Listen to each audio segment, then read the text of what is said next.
এবং সবচেয়ে মজার বিষয় হলো আমরা এজ এ ক্যান্সারিয়াস মার্কারগুলোকে আইডেন্টিফাই করার জন্য যে সমস্ত পরীক্ষাগুলো দেই, ক্যান্সারিয়াস মার্কার সংক্রান্ত বিষয় যা যা ছিল প্রত্যেকটা রিপোর্ট, যেমন CN15.3 যে রিপোর্টটা, এটার রেঞ্জ আছে মাত্র 19, যেটা নর্মাল থাকার কথা 32। CA19.9 এটার রেঞ্জ হলো নর্মালি হলো 37, ওনার বর্তমানে আছে শুধু 32। CA125 যে রিপোর্টটা, সেটা নর্মাল থাকে 35, এখন বর্তমানে ওনার আছে মাত্র 19। CEA যেটা সিরাম থেকে আমরা করে থাকি, সেটা নর্মাল রেঞ্জ হলো 5.0, ওনার আছে মাত্র 3.0। এজ এ রিপোর্ট অনুযায়ী ব্লাড সংক্রান্ত বিষয় এবং ওনার ক্যান্সারের কোনো জাম ওনার শরীরে বর্তমানে নাই। আসসালামু আলাইকুম ওয়া রাহমাতুল্লাহি ওয়া বারাকাতুহু। আমি ডক্টর মোহাম্মদ আসলাম, বর্তমানে ক্যান্সার চিকিৎসক অধ্যক্ষ ডক্টর SM সারোয়ার স্যারের চেম্বার গণস্বাস্থ্য হোমিওতে ক্যান্সার চিকিৎসক হিসেবে নিয়োজিত আছি। আমি সরাসরি রোগীর কাছে চলে যাচ্ছি। আসসালামু আলাইকুম। ওয়ালাইকুম আসসালাম। কেমন আছেন আপনি? আলহামদুলিল্লাহ, আল্লাহ ভালো রাখছে। ভালো রাখছে। নাম কি আপনার? আমার নাম এলাচি এলাচি বেগম। আপনার স্বামীর নাম কি? মোহাম্মদ সুলতান হাওলাদার। মোহাম্মদ সুলতান হাওলাদার। আপনার বাবার নাম? মুমিনুদ্দিন হাওলাদার। মুমিনুদ্দিন হাওলাদার। মায়ের নাম? আনোয়ারা বেগম। আনোয়ারা বেগম। আপনার গ্রামের বাড়ি, গ্রামের নাম কি? দানিশাপা। দানিশ চাপা হলো গ্রামের নাম। ইউনিয়ন কোনটা পড়ছে? হাপা বন্ধ। সাপাবন্দ। আচ্ছা, আপনাদের থানা কোনটা? মঠবাড়িয়া। মঠবাড়িয়া থানা। জেলা? পিরিজপুর।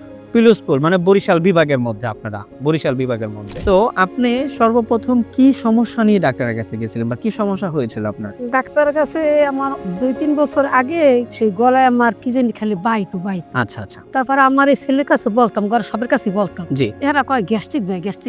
আমি গ্যাস্ট্রিক বড়ি খাই। হঠাৎ আমি 6 রোজা রয়েছি, 6 রোজা রয়েছি। পর হঠাৎ আমার একদিন বিকেলে আসরের সময় আমি দেখি কি আমার বুক জ্বললা হিনতে মুসির মতন আগুনের মতন ধাউটো করে জ্বললে, নাক দিয়ে আগুন বেড়েছে। পর আমি MBBS ডাক্তার দ্বারা গেছি আমার মহল্লায়, মানিকনগর। তারপর গেছি পর প্রথম টেস্ট দেয় না, ওষুধ দিয়েছে, খাইছি, কিছু বুঝিনি। পানি খাইতে পারিনি, কিছু খাইতে পারিনি, সবগুলো ডগু খেলতে পারি না পানি। তারপর আবার গেছি পর আবার টেস্ট দিছে। আচ্ছা। টেস্ট দিয়েছে পর আমি মনোরায় করাইছি, এই যে ফকিরপুল করাইছি, আমার গহিনী 2টা মেডিকেল আছে করাইছি, সব রিপোর্টে ভালো আছে। আসছে পরে এই যে আমার কোনো পরিবর্তন আসে না আসলে আবার আমার ছেলের হলেই আমি ইবনিসিনায় গেছি। ইবনিসিনায় যাই আবার টেস্ট দেখাইছি, আবার গোড়াইতে টেস্ট করাইছে পর 2 মাস ওষুধ খাইছি, কোনো পরিবর্তন পাইনি। টাকা যাইতেছে, আমার রোগ ভালো হয় না কিসের নাকি। তারপর পর আমার ছেলে কইলো কি, আমার মেয়ের একটা ডাক্তার দেশি স্যারের কাছে গেছি পর আবার বলছে যে এন্ডোস্কোপি দিয়েছে। তারপর গেলাম পর এই যে টেস্ট করলাম, টেস্ট করে বলছে যে খাদ্যনালীতে টিউমার ধরা পড়ছে। এবার শিওর লেগে আবার করাইছে কি FNSA। হ্যাঁ, বায়োপসি করাইছে আপনাদের? বায়োপসি করাই আবার সব টেস্ট করাই দেয় যে শিওর এইটাই। গলার মধ্যে ক্যান্সার ধরা বললো। এবার গেলাম মহাখালী যে বিসিরি, তারপর দাইলাম। পিজিতে আমি 6টা থেরাপি দিলাম। থেরাপি দিয়ে আমি 4 মাস হয়েছি বাসায়, ভালোই দিছি, মুখে ঘাও হয়েছে।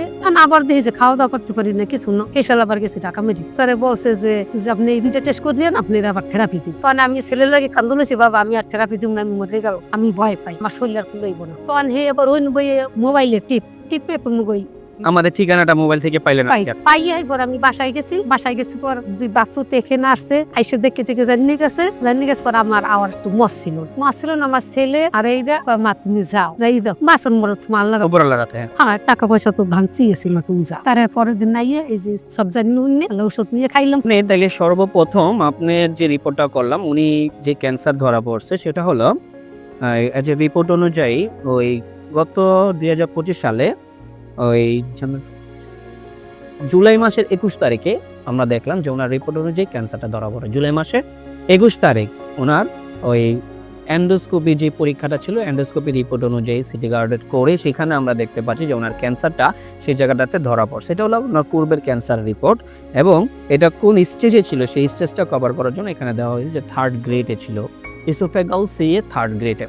এরপরে উনি সর্বপ্রথম আমাদের এখান থেকে আগস্ট মাসের 11 তারিখে উনি আমাদের এখানে ট্রিটমেন্ট নিতে আসেন। আগস্ট মাসের 11 তারিখ, August, September, October, November, December, এটা শেষ করে আজকে উনি জানুয়ারির প্রায় আজকে 31 তারিখ উনি পুনরায় আবার আমাদের এখান থেকে ওষুধ নিয়ে আসতেছেন। তো আমরা আমাদের কথা মতো আমরা যে বলি যে 4 মাস পরে আমরা পুনরায় পরীক্ষাগুলো করব, সেটা সেই কথার উপর ভিত্তি করে আমি 26শে জানুয়ারিতে আমরা ওনাকে পরীক্ষাগুলো দেই, যেটা কিনা উনি 27শে জানুয়ারিতে পরীক্ষাগুলো করছে। 27শে জানুয়ারি পরীক্ষাতে ওনার ব্লাড সংক্রান্ত রিপোর্ট, সেই লিপিড প্রোফাইল সংক্রান্ত রিপোর্ট, এই সিরাম ক্রিয়েটিনিন সংক্রান্ত রিপোর্ট, হেপাটাইটিস B সংক্রান্ত রিপোর্ট, এগুলো সব আলহামদুলিল্লাহ নরমাল। এবং সবচেয়ে মজার বিষয় হলো আমরা এজ এ ক্যান্সারিয়াস মার্কারগুলোকে আইডেন্টিফাই করার জন্য যে সমস্ত পরীক্ষাগুলো দেই, ক্যান্সারিয়াস মার্কার সংক্রান্ত বিষয় যা যা ছিল প্রত্যেকটা রিপোর্ট, যেমন CN 15.3 যে রিপোর্টটা, এটার রেঞ্জ আছে মাত্র 19, যেটা নর্মাল থাকার কথা 32।